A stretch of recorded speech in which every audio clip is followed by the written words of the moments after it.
संत शिरोमणि आचार्य गुरुवर विद्यासागर जी महाराज की जय।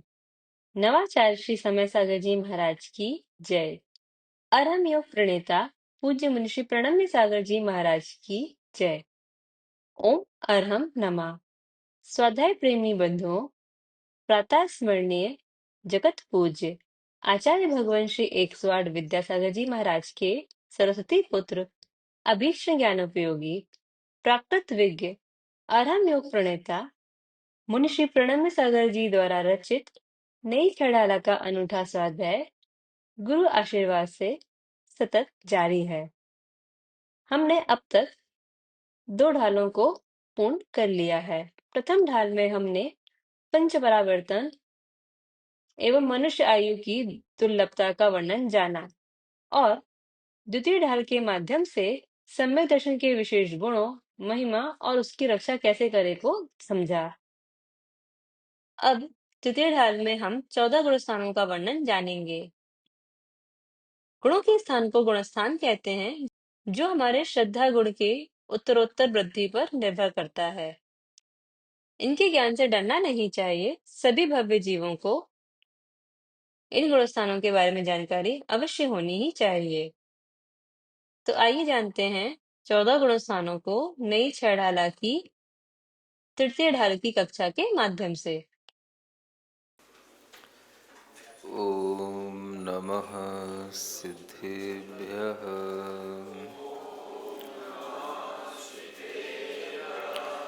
ओम नमः सिद्धेभ्यः।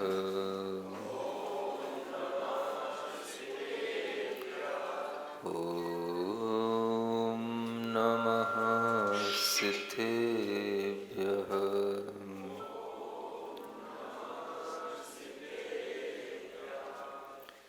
तीन लोक में चार हैं, मंगल शरण व श्रेष्ठ, अरहत सिद्ध व साधुगण, धर्म जैन जग ज्येष्ठ। तीर्थंकर जिन देव की, जिन वाणी को ध्याय, सार्वधर्म संक्षेप से कहूँ चित्त हुलसाय।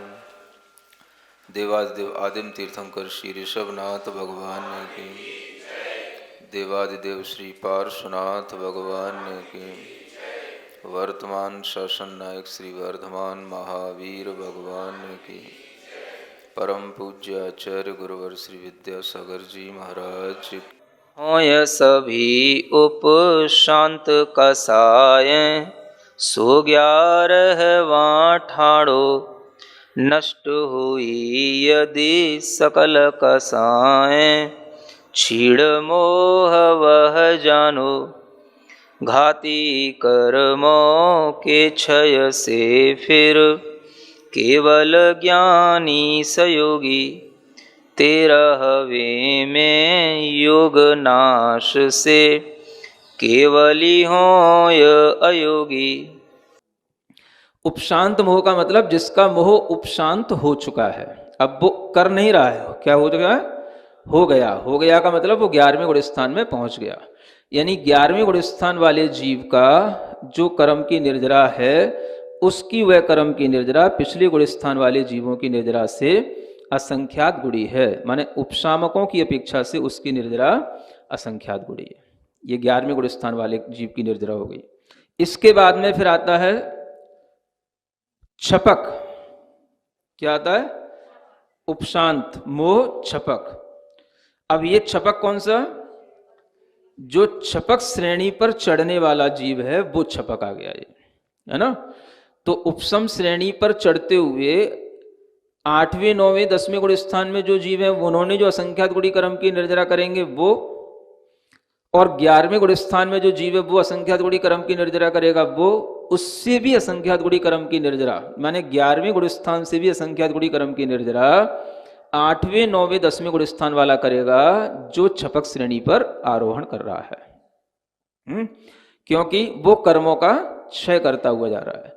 यानी गुण स्थान एक ही है, लेकिन विशुद्धि परिणामों में इतना अधिक अंतर है कि 11वें गुण स्थान में जो कर्म की निर्जरा है उससे अपेक्षा से उसकी निर्जरा 8वें आदि गुण स्थान में छपक श्रेणी की जीव की अधिक होती है, तो उसको बोलते हैं छपक।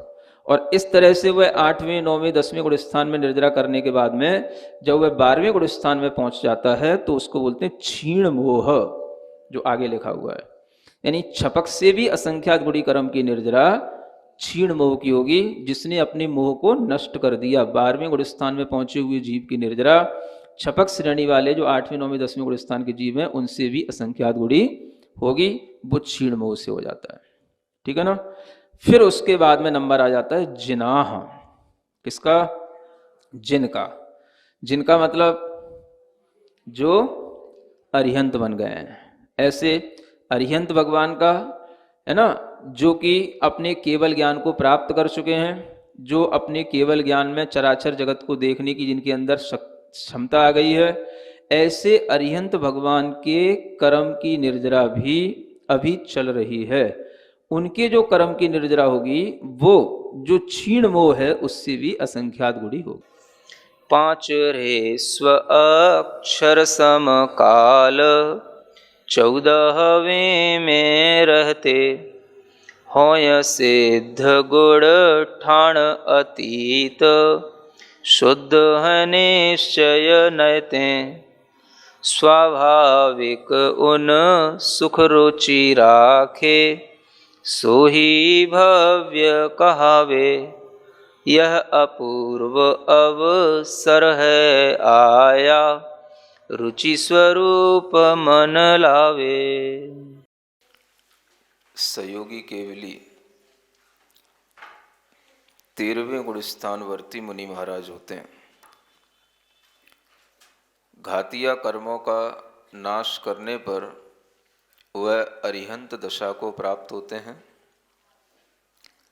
और उस अरहंत दशा में योगों से सहित होने के कारण से मन, वचन और काय, इन तीनों की जो क्रिया है, यह जो उनके अंदर तीनों की एक्टिविटी चलती रहती है, इसी से उनको सहयोगी कहा जाता है।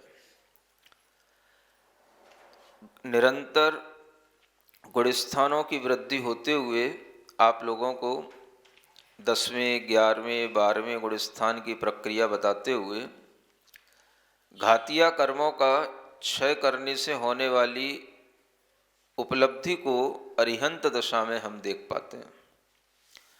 और वह अरिहंत दशा जब धीरे धीरे आयु की पूर्णता के साथ में पूर्ण होती है तो उनके लिए अंत अंत में भी कुछ ध्यान आदि की प्रक्रिया उनके माध्यम से होती है। आप विचार कर सकते हैं कि सारा का सारा मोक्ष मार्ग ध्यानमय है। किसमय है?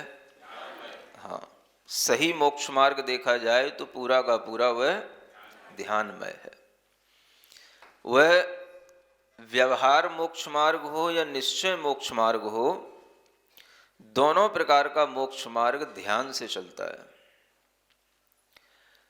आचार्य नेमिचंद जी महाराज जो द्रव्य संग्रह के कर्ता हैं, उन्होंने भी इसी बात को लिखा हुआ है कि दुवियम्पि मोक्ष हेउ झाणे पाउणदि जम मुनि नीमा तम्मा पयत चित्ता जूयम झाणम समभस है।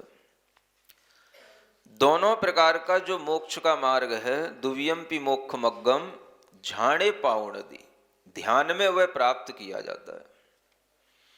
मोक्ष मार्ग बाहर नहीं होता, भीतर होता है, ये आपको पहले बताया है। और भीतर होने का मतलब ही है कि उसे ध्यान से प्राप्त करना। व्यवहार का मोक्ष मार्ग होगा तो भी उसमें ध्यान देना पड़ता है, निश्चय का मोक्ष मार्ग होगा तो उसमें भी ध्यान लगता है। निश्चय तो ध्यान प्रदान होता ही है। हम बाहर से कितनी भी निश्चय की चर्चा करें, जानकारी लें, वो हमारे लिए निश्चय की जानकारी कहलाएगी, निश्चय का ज्ञान कहलाएगा।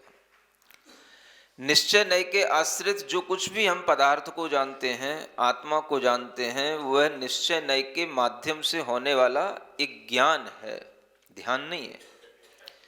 निश्चय नय के आश्रित होने का मतलब होता है कि हम उस ध्यान की प्रक्रिया के माध्यम से उस ज्ञान को भी ध्यान में बना दिए।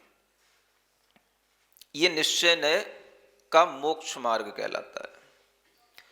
यानी जब आप किसी भी रूप में आत्मा का ध्यान करें, अरिहंत आदि परमात्मा का ध्यान करें, किसी भी तरह से जिनेंद्र भगवान की प्रतिमाओं का ध्यान करें, ये सारा का सारा ध्यान आपका ध्यान के साथ ही व्यवहार मोक्ष मार्ग कहलाएगा और ये व्यवहार ध्यान कहलाएगा। जब तक ध्यान में पर का आलम्बन है, जब तक ध्यान में हम अन्य आत्माओं का आलम्बन ले रहे हैं, ये सब हमारे लिए व्यवहार ध्यान कहलाएगा। और जब आत्मा में सिर्फ निश्चय का ध्यान होता है, माने सिर्फ अपनी आत्मा का ध्यान होता है, तो वो निश्चय ध्यान कहलाता है। निश्चय ध्यान एक तरह से शुक्ल ध्यान की परिणति होती है और व्यवहार ध्यान ये जो होता है, ये सारा का सारा धर्म ध्यान की परिणति होती है। जो भी हम अपने शरीर पर 5 केंद्रों को स्थापित करके ओम का, अरहम का, नमो अरिहंताड़म, नमो सिद्धाड़म का आदि हम जो आपको ध्यान आदि कराते हैं, ये सब क्या है? ये सब धर्म ध्यान है जो व्यवहार मोक्ष मार्ग के अंतर्गत आता है और ये सब व्यवहार रूप में ही हमारा धर्म ध्यान रहता है। निश्चय में सिर्फ आत्मा के अंदर आत्मा का ही ध्यान होता है और किसी चीज का ध्यान नहीं होता, और ऐसा ध्यान शुक्ल ध्यान कहलाता है। और वो शुक्ल ध्यान ना आप श्रावकों को उपलब्ध हो सकता है और ना वर्तमान में मुनि महाराजों को उपलब्ध हो सकता है। तो करना क्या है? करना वही है जो हम आपको करा रहे हैं, उतना ही हो सकता है। उसी में आपका चित्र थोड़ा सा एकाग्र बने, इसलिए यह धर्म ध्यान के माध्यम से आपकी मन परिणति को शुद्ध बनाया जाता है, एकाग्र बनाया जाता है, और मन के अंदर जो समीचीनपना ज्ञान का आता है, वह ज्ञान जो हमारे अंदर आत्मा और परमात्मा की समीचीन ज्ञान की पद्धति से आता है, उसके कारण से वो सम्यक ज्ञान कहलाता है। ऐसा नहीं कि हमारी आत्मा किसी ईश्वर की देन है, हमारी आत्मा कभी मिट जाएगी, हम कभी सिद्ध नहीं बन पाएंगे। इस तरह का जो कभी भी एक मिसकॉन्सेप्शन आदमी के माइंड में रहता है, वो जब दूर हो जाता है तो उसी को हम सम्यक ज्ञान कहते हैं। ये सम्यक ज्ञान के साथ होने वाला ध्यान होगा तो वो धर्म ध्यान कहलाएगा। इस तरह के धर्म ध्यान की पद्धति ये व्यवहार मोक्ष मार्ग में चलती है। इसलिए आचार्यों ने कहा ध्यान से ही आपको व्यवहार मिलेगा और ध्यान से ही निश्चय मिलेगा। व्यवहार मोक्ष मार्ग में भी आपको जो कुछ भी करना होगा तो वह मोक्ष मार्ग तभी कहलाएगा जब वो ध्यानात्मक होगा। इस तरह से वह निश्चय मोक्ष मार्ग में व्यवहार साधक बनता है और वह व्यवहार की गई हर क्रिया परमार्थ के उद्देश्य से होती है, अपने निज आत्म तत्व के भावना के उद्देश्य से होती है। इसलिए वह व्यवहार भी निश्चय के लिए साधक बनते हुए व्यवहार ध्यान भी व्यवहार मोक्ष मार्ग कहलाता है। यह व्यवहार और निश्चय का जो विज्ञान है, यह धर्म ध्यान के साथ में चलते हुए जब शुक्ल ध्यान में पारंगत हो जाता है तो वही जीव शुक्ल ध्यान के माध्यम से इन गुणस्थानों पर आरोहण करते हुए मोहिनी कर्मों का क्षय करके ज्ञानावरण, दर्शनावरण, अंतराय, इन तीनों कर्मों का एक साथ क्षय करता है। मोहिनी कर्म का क्षय तो क्रम क्रम से होता है, अलग अलग गुण स्थानों में हो सकता है। दर्शन मोहिनी का अलग होता है, चारित्र मोहिनी का अलग होता है, और वह गुण स्थानों में क्रम क्रम से क्षय होता है। लेकिन ये जो तीन कर्म हैं, ज्ञानावरण, दर्शनावरण और अंतराय, ये एक साथ क्षय को प्राप्त होते हैं। इस कर्म सिद्धांत को ध्यान में रख करके उस 12वें गुण स्थान के अंत में जब ये एक साथ क्षय को प्राप्त हो जाते हैं तो आत्मा में केवल ज्ञान की प्राप्ति हो जाती है। केवल ज्ञान के साथ ही केवल दर्शन भी उत्पन्न हो जाता है, क्योंकि दर्शनावरणी कर्म का भी क्षय हो चुका है। अंतराय कर्मों के क्षय से अनंत शक्ति उत्पन्न हो जाती है और आत्मा अपने स्वभाव में स्थित होकर के अपने स्वभाव का ही आनंद लेती है।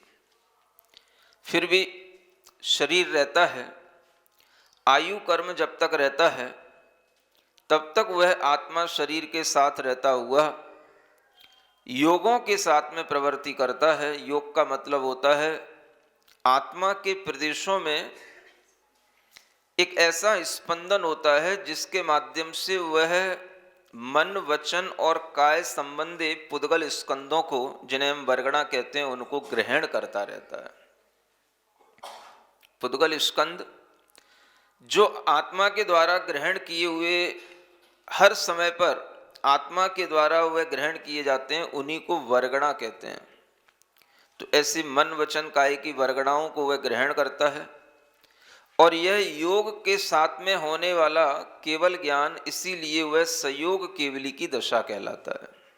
यानी उस समय पर अरिहंत भगवान देह के साथ विचरण करते हैं, उपदेश देते हैं, उनके मन, वचन, काय के योग होते हैं, इसलिए वह अरिहंत भगवान देह सहित होने के कारण से वो संयोगी भगवान कहलाते हैं। जब आयु का अंत समय निकट होता है उस समय पर वह संयोग अवस्था से अयोग अवस्था में आते हैं, जिसे कहते हैं अयोगी केवली गुणस्थान। यह अयोगी केवली गुणस्थान 13वें से 14वां हो जाएगा, क्योंकि 13वें गुणस्थान में जब तक है तब तक वो कहलाएंगे संयोगी केवली। पहले से 14 गुणस्थान तक की एक यात्रा है। अब आप ये सोच सकते हैं कि अरिहंत भगवान के लिए भी 2 गुणस्थान हैं। कितने? एक संयोगी और एक अयोगी। अभी वो सिद्ध नहीं कहलाएंगे। जब तक वह योग से सहित हैं तब तक भी अरिहंत हैं, और जब योग से रहित होंगे तो भी वो अरिहंत होंगे। इस सूक्ष्म अंतर को आप समझ सकते हैं। अयोग अवस्था उनकी जब आयु का बिल्कुल लास्ट समय होगा, सूक्ष्म वह समय होगा, और उस अंतिम समय में भी अगर देखा जाए तो वो समय की अपेक्षा से तो वो आपके लिए अंतिम समय है, लेकिन वह भी एक अंतर मुहूर्त गिना जाता है, लेकिन वो अत्यंत लघु अंतर मुहूर्त। कितना छोटा है? यहां पहली लाइन लिखी है, 5 ऋष्व अक्षर समकाल 14वें में रहते। यानी 14वें गुणस्थान में रहने का इतना सूक्ष्म काल है। कितना? 5 ऋष्व अक्षर को उच्चारण करने में जो समय लगे उतना समय ही केवल अयोगी गुणस्थान का काल है। 5 ऋष्व अक्षर मतलब अ, ई, उ, री, ली। ये ऋष्व हमने बोले हैं, लेकिन बहुत समय ले लिया हमने इसमें। समझ आ रहा है? ये बहुत समय हो गया। ह्रस्व अक्षर एक साथ बोलना है और ह्रस्व ही बोलना है, दीर्घ नहीं बोलना है। आपको तो ह्रस्व अक्षर बोलना भी नहीं आता है।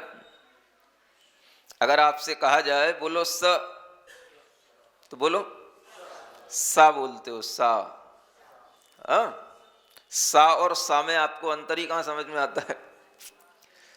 एक सूत्र आता है, मान लो सद्विविधोष्ट चतुर्वेद, तत्वार सूत्र के दूसरे अध्याय में। तो अगर आपसे पढ़वाया जाए तो बहुत से लोग क्या पढ़ते हैं? सा द्विविधोष्ट चतुर्वेद। वो स और सा में अंतर ही नहीं समझते। स बोला तो क्या हुआ? ये ऋष हुआ। सा बोला तो दीर्घ हो गया। अ और आ में अंतर अगर आपको नहीं आएगा तो आप ह्रस्व और दीर्घ में अंतर कैसे समझेंगे? तो अ और आ दोनों में अंतर होता है कि नहीं? एक अरिहंत का अ और एक आगम का आ, इन दोनों में अंतर हो जाएगा। तो एक छोटा आ है, एक बड़ा आ है ना? एक छोटी ई है, एक बड़ी ई है। कई बार छंद आप इसीलिए बिगाड़ देते हो, जहां छोटी ई लिखी है वहां बड़ी पड़ जाती है, क्योंकि वो आपकी आदत में होता है। जहां बड़ी होती है वहां आप छोटी पड़ जाते हो, वो आपकी आदत में होता है। जब हमें अभी ये द्वारा लाइन पढ़नी पड़ी तो उसका कारण क्या था? घाती कर्मों, क्या लाइन थी वो? नहीं थी ना, घाती कर्मों के क्षय से। तो आपने जल्दी से पढ़ दिया उसको, घाती कर्मों के क्षय से। घाती, तो ई बड़ी है कि छोटी है? वहां बड़ी लिखी है, इसीलिए लिखी है कि छंद बिगड़े नहीं, है ना? छोटी ई घाती में लिखने में, घाती कर्म लिखने में छोटी ई आएगी, लेकिन हिंदी साहित्य में पद्य में ये भाषा इस तरह से बन जाती है, मात्राएं बिगड़ जाती हैं, लेकिन बोला वही जाएगा जो लिखा जाएगा। तो क्या पढ़ना पड़ेगा आपको? घाती कर्मों के क्षय से फिर, तो लय बनती है, नहीं समझे? घाती कर्मों के क्षय से फिर केवल ज्ञानी सयोगी, लय बनी। अगर आपने छोटी को बड़ा बोल दिया, इधर तो छंद बिगड़ ही रहा है, उधर टाइम भी ज्यादा लग जाएगा। समझ आ रहा है? इसलिए इस गुणस्थान का काल जो बताया तो उसमें क्या लिखा? 5 ह्रस्व अक्षर समकाल, है ना? 5 ह्रस्व अक्षर के बराबर। ह्रस्व अक्षर ही बोलना, अयुरली, पांचों बोल गए। अयोगी केवली गुणस्थान में इतना लघु समय होता है, इतना छोटा समय होता है कि उस समय में ही वह एक अंतर मुहूर्त हो गया, और उसी एक अंतर मुहूर्त में अनेक कर्मों की निर्जरा हो गई। 85 कर्मों की निर्जरा इस गुणस्थान में हो जाती है। समझ आ रहा है? इसमें भी असंख्यात समय हो जाते हैं। लास्ट के जो 2 टाइम पॉइंट होंगे, जो 2 समय होंगे, उनमें लास्ट समय में और सेकंड लास्ट समय में जो कर्मों की निर्जरा होती है वह अपने ढंग से अलग अलग तरह से होती है। 72 कर्म और 13 कर्म, ऐसे करके वह लास्ट के 2 समय में इन कर्मों की निर्जरा होकर के 85 कर्मों की निर्जरा एक साथ होती है। तब जाकर के वह आत्मा शरीर से रहित हो चुका होता है। इस गुणस्थान में आत्मा किससे रहित हो गया?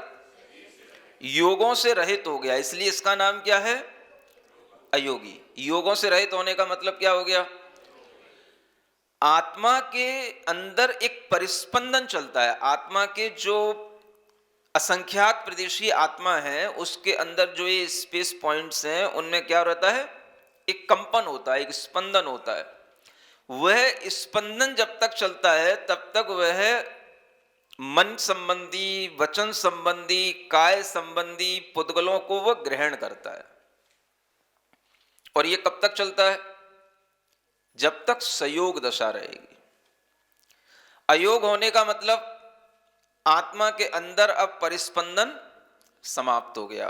परिस्पंदन समाप्त होने का मतलब योग समाप्त हो गया। योगों का मतलब क्या है? आत्मा के प्रदेशों का परिस्पंदन होना। यानी आत्मा के प्रदेश अब बिल्कुल स्थिर हो गए। अब उनमें कुछ भी स्पंदन नहीं होगा, मूवमेंट नहीं होगा, उनमें किसी भी तरह का कोई भी कंपन नहीं होगा। वह प्रदेश अब बिल्कुल स्थिर हो गए। आत्मा ने अब हमेशा के लिए औदारिक शरीर से संबंध छोड़ दिया, क्योंकि औदारिक शरीर को उत्पन्न करने वाले जो नाम कर्म थे वो भी उसके लिए, जैसे ही योगों का अभाव होगा, वो कर्म का भी उस समय पर अभाव हो जाएगा। तो आत्मा अयोगी केवली गुणस्थान में जब होता है, उसमें भी उसके लिए अंतर मुहूर्त लगता है। लेकिन उस एक अंतर मुहूर्त में इस 5 ह्रस्व अक्षर बराबर काल में उस आत्मा के अंदर किसी भी तरह का मन वचन काया से कोई संबंध नहीं रह जाता। इतनी ही समय के लिए आत्मा मन वचन काया संबंधी जो वर्गणाएं हैं उनको ग्रहण करने से रुक जाता है, और इतनी समय में रुकते ही वह आत्मा शरीर से मुक्त हो जाता है। यह होगा बिल्कुल आयु कर्म के अंत समय में, और आयु कर्म का जब समापन हो रहा होगा तभी उस समय पर लास्ट के 2 समयों में ये सब घटना घटित होगी। ये अयोगी केवली गुणस्थान की घटना होगी। उस समय पर भी उन्हें अरिहंत ही कहा जाएगा, क्योंकि अभी वह सिद्ध नहीं बने हैं। और इस तरह से जब अरिहंत भगवान के बारे में भी हम देख पाते हैं कि वो 2 चरण में उनकी यात्रा रहती है। इधर ध्यान दो, कितने चरण में? 2 चरण में। एक संयोग अवस्था का एक चरण है और एक चरण उनका अयोग अवस्था का है। और इस अयोग अवस्था के चरण में वह सिद्ध नहीं हुए अभी हैं अरिहंत, क्योंकि शरीर अभी भी दिखाई देगा। आत्मा का शरीर से संबंध छूट गया भीतर से, और भीतर से संबंध छूट गया तो वो हमेशा के लिए छूट गया, क्योंकि जो कर्म उस आत्मा को बांधते थे वो कर्म का ही अब क्षय हो गया। योगों के अभाव हो जाने से अब वो कर्म ही आत्मा में नहीं बनेंगे, और अब वह आत्मा कभी भी किसी भी काल में उन कर्मों को ग्रहण करने की अब अपने पास में शक्ति नहीं रखेगी। उसने उन कर्मों की शक्ति को ग्रहण करने की जो शक्ति थी वो थी योग शक्ति, जिससे वो आत्मा कर्मों को ग्रहण करता था। उस योग शक्ति का समापन कर दिया, और उसको करने के लिए भी ध्यान किया जाता है। यूं ही नहीं हो गया ये, यानी 14वां गुणस्थान अयोगी केवली गुणस्थान चतुर्थ शुक्ल ध्यान के साथ गुजरता है पूरा, और ध्यान से ही कर्मों की निर्जरा होती है। वो कौन सा चतुर्थ शुक्ल ध्यान है? नाम याद है किसी को? विपरीत क्रिया निर्वर्ती, यह चतुर्थ शुक्ल ध्यान है। विपरीत क्रिया माने क्रियाएं भी वहां पर बिल्कुल रुक गई। विपरीत हो जाना माने उपरत हो जाना, रुक जाना। क्रिया माने कौन सी क्रिया? मन वचन काय। अरिहंतों के भी अभी मन वचन काय संबंधी क्रिया को ही योग कहते हैं, और वही योग की क्रिया जब तक चलती है तब तक वह सहयोगी होते हैं। तो वह क्रिया को रोक दिया, माने मन वचन काय के योग उनके रुक गए, और वो योग रोके किससे?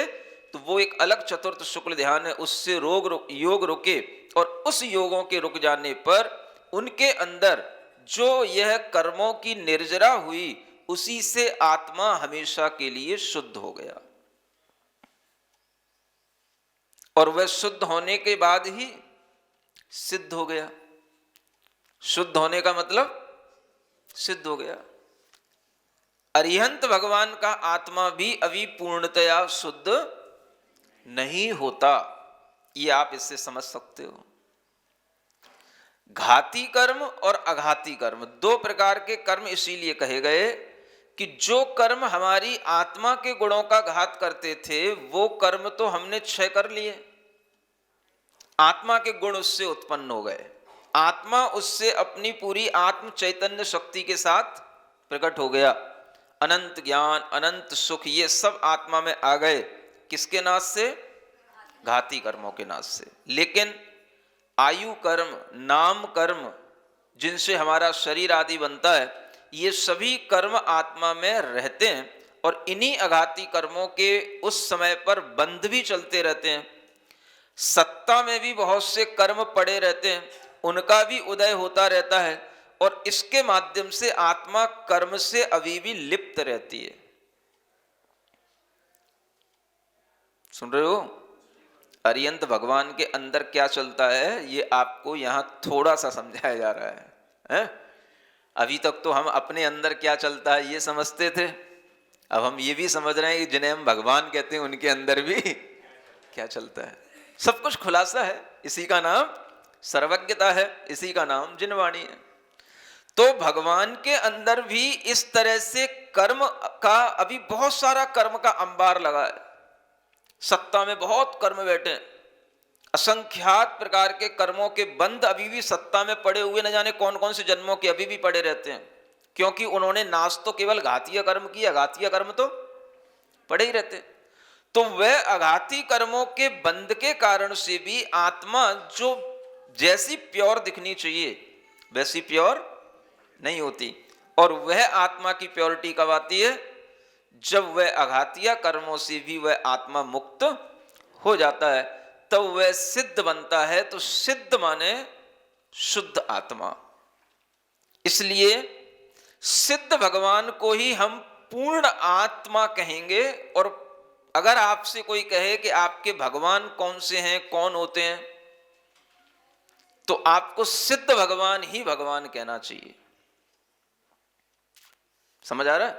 क्योंकि अरिहंत कहोगे तो घाती अघाती तो चलो तुम जानते हो, लेकिन सामने वाले ने अगर प्रश्न कर दिया कि आपके अरिहंत भगवान अगर भगवान बन गए तो फिर क्या अब वह कुछ नहीं करते? फिर आप कहोगे नहीं करते तो हैं, अभी भी वो ध्यान करते हैं। अगर उसे पता पड़ गया कि अभी भी ध्यान करते हैं तो वो पूछेगा भैया अभी भी तुम्हारे भगवान ध्यान कर रहे हैं तो काय का ध्यान कर रहे हैं? क्या कमी रह गई अभी तुम्हारे भगवान में? तो तुम कहोगे नहीं, अभी उनमें कर्म और सद्भाव है, अभी उनके अंदर पूर्णता नहीं आई है, अभी वह पूर्ण शुद्ध आत्मा नहीं हुई है। तो वो कहेगा भाई अभी तुम्हारे भगवान पूरे नहीं है, अभी अधूरे हैं। तो उससे पहले ही आप खुद बोलो कि हमारे पूर्ण भगवान कौन से? सिद्ध भगवान। समझ आ रहा है? वो अगर पूछे कि सिद्ध बनने से पहले वो क्या बनते हैं, कैसे सिद्ध बनते हैं, तो आप उसको प्रोसेस बताओ। अरिहंत भगवान की प्रोसेस से उसे सिद्ध भगवान की प्रोसेस होती है, ये बताओ। लेकिन आपको ये मानना चाहिए कि हमारे पूर्ण भगवान, पूर्ण गुणों के धारी सिद्ध भगवान है ना। अरिहंत भगवान कहने पर अधूरापन रहेगा, क्वेश्चन आएगा, फिर आपको समाधान देना पड़ेगा। और अगर आपने पहली बार में अरिहंत भगवान बोल दिया, जैसे इंटरव्यू होते ना, आईएएस वगैरह के इंटरव्यू होते हैं, कुछ भी पूछ सकते। मान लो कोई थोड़ा समझदार व्यक्ति बैठा हो, बताओ कहने तुम नमो अरिहंताणम पढ़ते हो, यहीं से शुरू करते हैं। वो बोलो अपने तुम्हारा अपना नमोकार मंत्र पढ़ो या तुम्हारा अपना धर्म का मंत्र पढ़ो, तुमने पढ़ा नमो अरिहंताणम, है ना। तो उनने पूछा भाई ये अरिहंत क्या है, सिद्ध क्या है? तो भाई तुम्हारे भगवान का नाम ये अरिहंत सिद्ध है, तो कौन से भगवान है? अलग अलग है अरिहंत और सिद्ध, तो इसमें भगवान कौन से तुम्हारे लिए? तो आपको पहले कहना पड़ेगा भगवान तो सिद्ध हैं, अरिहंत थोड़ी सी मनुष्यों से ऊपर उठी दशा है, लेकिन अभी पूर्ण भगवान की दशा नहीं है, अभी भी वह एक अधूरे भगवान की दशा है। सिरिजिणवाणी जग कल्याणी जग जन मदतम मोहरी जणमण हारी गढ़हर हारी जम जरा भव रोग हरी तिथ्य राणम दिव्य झुणिम जो पड़ई सुणई मय्ये धारई राणम सौख मणंतम धर्य सासद मोक्ष पदम पावई सासद मोक्ष पदम पावई। नई छड़ाला आज का सवाल प्रतियोगिता में आप सभी का स्वागत है। आज का सवाल है, मोहनीय कर्म का पूरी तरह क्षय किस गुणस्थान में होता है? उपशांत मोह, क्षीण मोह, संयोग केवली या अयोग केवली? कल के सवाल का सही उत्तर है अधःकरण में। आप अपना जवाब हमें कल शाम 5 बजे तक भेजें। 3 भाग्यशाली विजेताओं को मिलेंगे आकर्षक उपहार। अपना जवाब भेजने के लिए लिंक पर जाएं या क्यूआर कोड स्कैन करें।